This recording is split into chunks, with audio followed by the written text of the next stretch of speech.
I want to talk about the misconception of nostalgia. It's something I didn't realize until I started following the hashtag Masters of the Universe Revelation trends. I wasn't aware of the irony of this misconception of nostalgia. So let's excuse me, let's unpack this a little bit and give you the setting. So where am I getting this idea, that this misconception of nostalgia?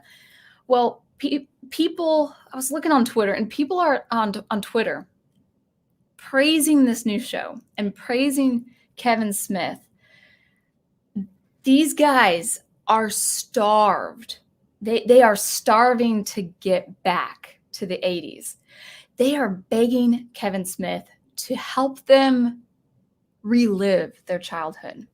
Remember, in context, this would be predominantly men in their early to mid 40s. And at the same time, they're asking for new things regarding this show. One concrete example I saw several times was this begging, this kind of, wish fulfillment, this kind of hopeful rhetoric to improve characters like Orko. Okay, I don't know what your knowledge of Filmation's Masters of the Universe, He-Man is, but they shouldn't mess with Orko, okay? They shouldn't mess with any of the characters, but this idea like, oh, we got to improve Orko. And this is not sentiments expressed by Netflix or Kevin Smith or any one of the toy line, the marketers of these new toy lines.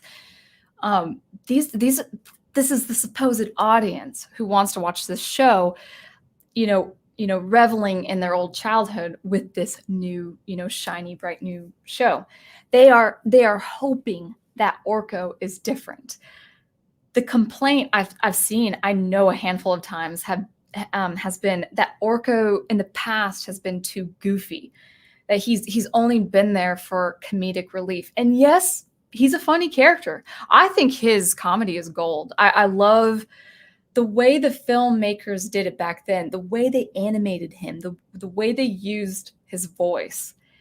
It's not slapstick, but they use a lot of momentum that is quite hilarious with this character. I remember when I first saw Orko, I was a little put off. In fact, Orko at first made me want to watch She-Ra instead, and see what the characters were like there. But then I went back to He-Man after watching a lot of different episodes from She-Ra, and then I saw Orko. I was like, oh, he's actually really good. I really like this guy. I want Orko to be my sidekick. So his comic relief is very, very good. Now, it's not only comic relief, though. This character, Orko, has serious moments. He learns valuable life lessons. But even if it were true, even if Orko was only for comic relief, that is not a bad thing, because Orko, in this universe, in this world of Eternia, Orko is supposed to represent the adolescent. He's the kid of the gang. He's the kid of the cast. Notice every other character, besides Cringer, of course, he has kind of a generic age, but every other character is an adult. We've got Man-at-Arms, King Randor, Queen Marlena. Yes, they are the older generation. But Prince Adam is fully developed. He is an adult male. He's a man. Teela is fully developed. She's a fully developed, fully grown female, a woman. She's captain of the Royal Guard. So even though they are young adults, Teela and Prince Adam, they are adults. Orko is supposed to represent that kid. If you notice, I'm not really a fan of the episodes that include his race, the Trollans. That is definitely marketed for kids, that kind of humor. And I probably couldn't get through He-Man as an adult if it was only Trolla, and his race. But besides Orko's uncle, what's his name? Montork. Besides his uncle, every other character I've heard so far has a kid doing the voice of the Trollan wizard, which implies that we have to see a kind of youth to Orko. Yeah, he's from a different dimension. He's got kind of this, he's completely hidden. That's the nature of his race. Where I think I read it where they don't reveal their face unless it's to someone intimate, like a spouse. But Orko's cap and all that, it's got some depth and this unhidden dimension. He's supposed to be this mystical, magical creature, but he's also even if he's an adult in his world among his race, maybe kind of like a young boy coming of age, he's still supposed to represent the adolescent. So the idea that he's too goofy or he's only serving comic relief is a complaint that doesn't make sense to his character and how his character fits in the world of Eternia. I don't know if you've noticed the images of Orko, but Orko's supposed to like save the day in this new and he saves He-Man a couple of times, well, a handful of times in the original, but he's supposed to save the day, like kind of edgy, like this kind of edgy heroics. Like I'm not the goofball as I was in the 80s, and it's like that's kind of a dig on the world and his character. So on the one hand, these people on Twitter, they're just praising Kevin Smith for bringing back the show that gave them so many good memories. And then on the other hand, they're asking him to like up the ante, like, hey, can you make this character edgier? Can you make them just a little bit more hard and rough? We don't want the goofy comedic side. It's like, well, you don't know the world that you're asking for then. You don't know the world of He-Man or those cast of characters. So why the need to improve the classics? Excuse me, my cables my microphone cable was caught between my feet. Anyway, why do you need to improve the classic characters? I think it's because a complaint like that, as I've described with Orko, I think shows that people think there's something lacking in Filmation's animation show, He-Man. They want the show of their childhood to be modernized. They want that show to fit in the year 2021. I think that's kind of ludicrous.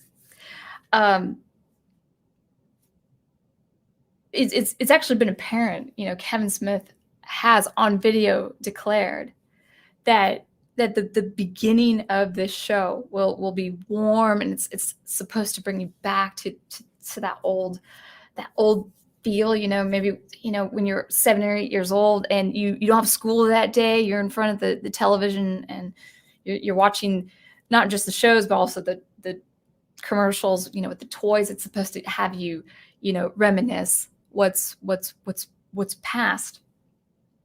But then he does say this on video, we're going to grow the show up.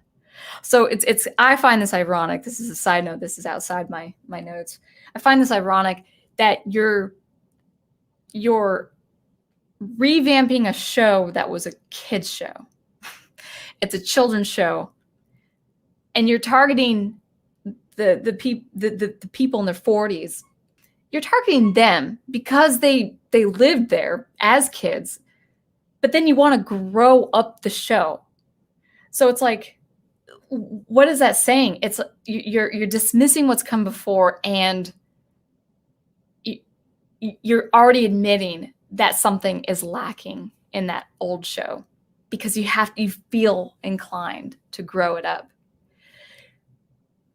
The way to revamp Filmation's animated show now is to keep it integral to that younger demographic, the 8-year-olds, not the 40-year-olds, the 8-year-olds.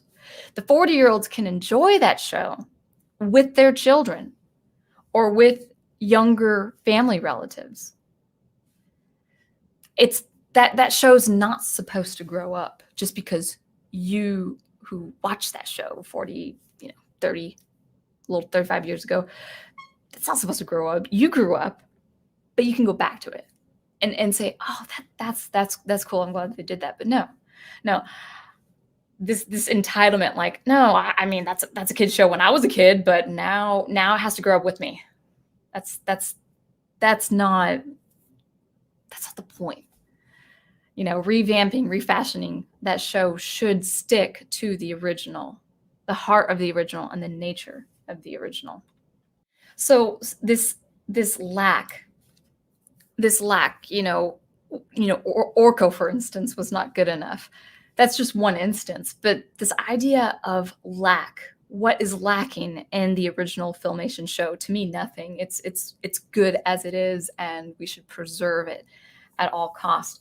But this lack that people are expressing on Twitter expresses that this isn't nostalgia in the truest sense. People reminisce about their past experience, but they are also simultaneously dismissing the show that first brought them that experience. That's not the role of nostalgia. The role of nostalgia, when you're experiencing nostalgia, when you're experiencing that yearning in a healthy dose, what do? You go back to the original. You don't need a new revamping, refashioning. And in this way, it's going to be a deconstruction of that. It's going to be a deconstruction of He-Man. It's going to be a deconstruction of your childhood. That essentially is what it's going to be. But people they don't see that. They're nostalgic for something.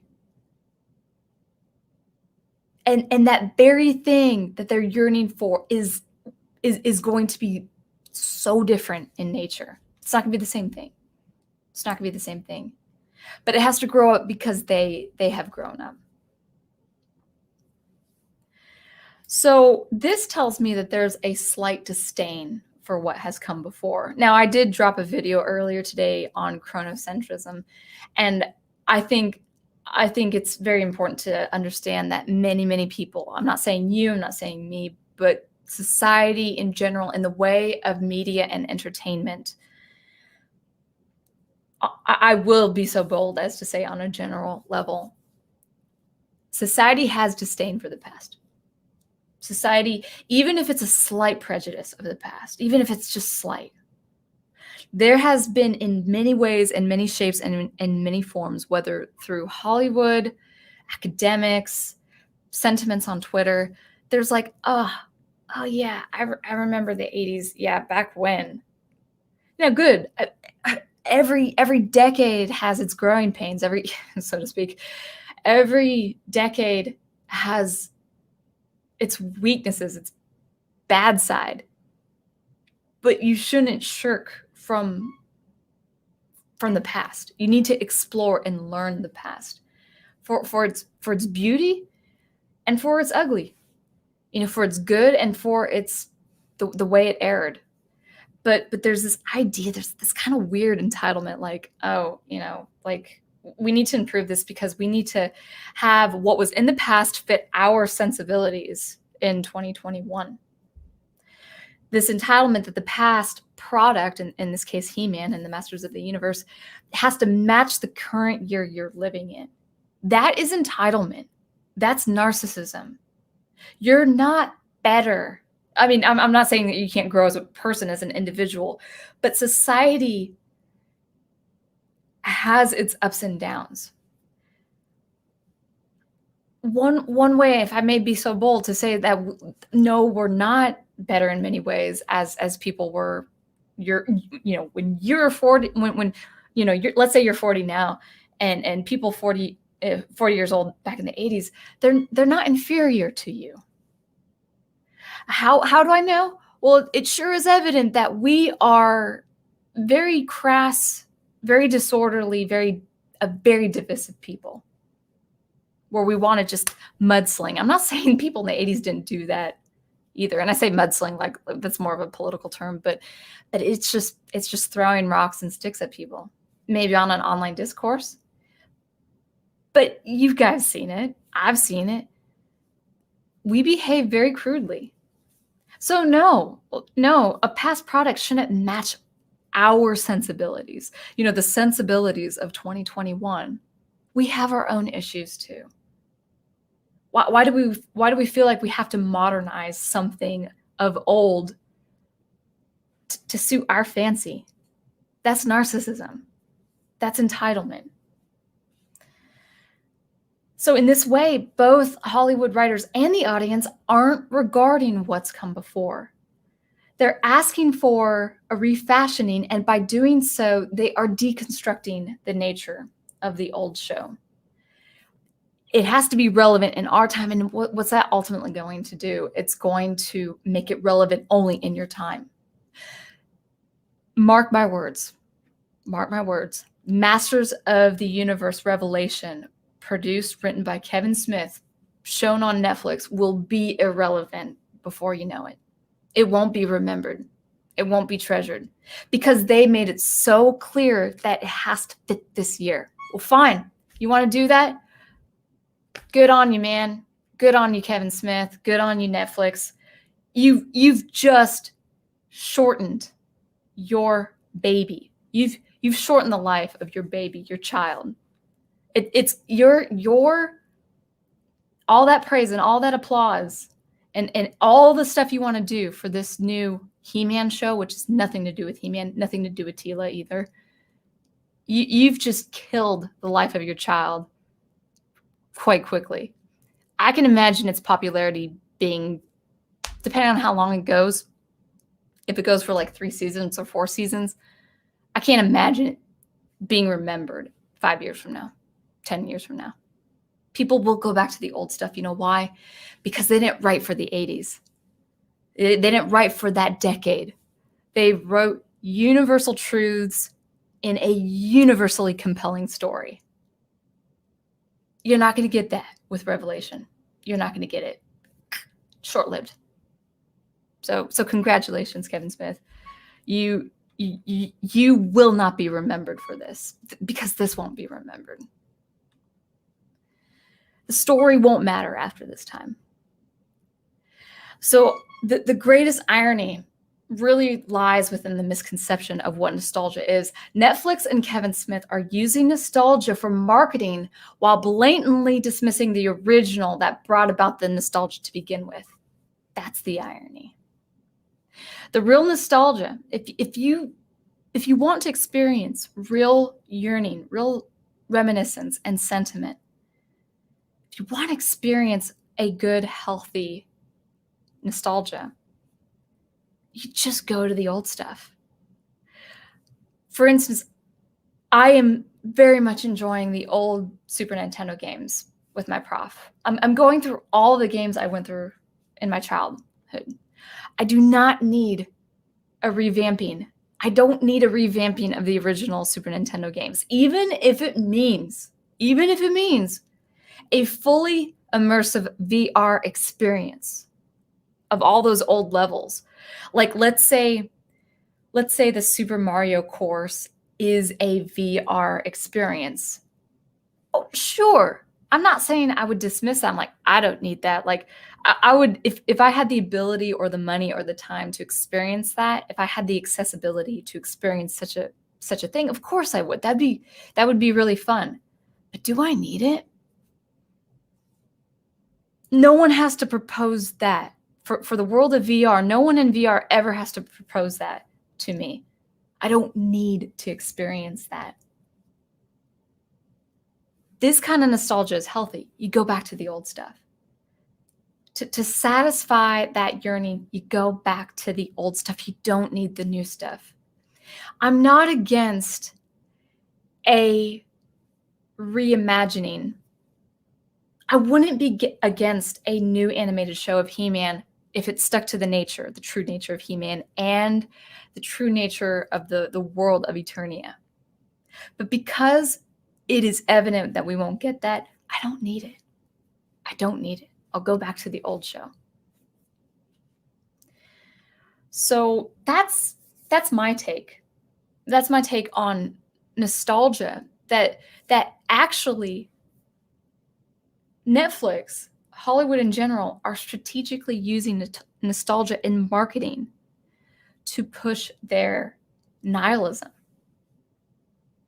Now, my only consolation in all of this, in all these franchises that we're seeing in the last 8 to 10 years, my only consolation is because they push this deconstruction of all the old shows. Eventually, it's going to be rendered irrelevant. The culture's not going to even remember it. It's going to be an afterthought before the last season airs, guys. That's my hope anyway. Maybe while it's running, people will be all excited and hyped for that, but it's not going to last long. It's not going to last long. It is not going to have the girth and the longevity as the old, because remember, when the old was written, it wasn't written for that time. It was written with traditional, universal values of what it means to be a human being and live as a human being, as a human person, among others. It taught us what that show taught us as kids what it's like to be a decent human being, a hero even. There's going to be no heroism. Any heroism you see in this, well, I hope you guys don't see it, but any heroism that would be seen or shown in that show is already contrived. It's already a deconstruction of it, because the main character in the show, Tila, already has disdain for heroism, because she believes it's all been built on a lie.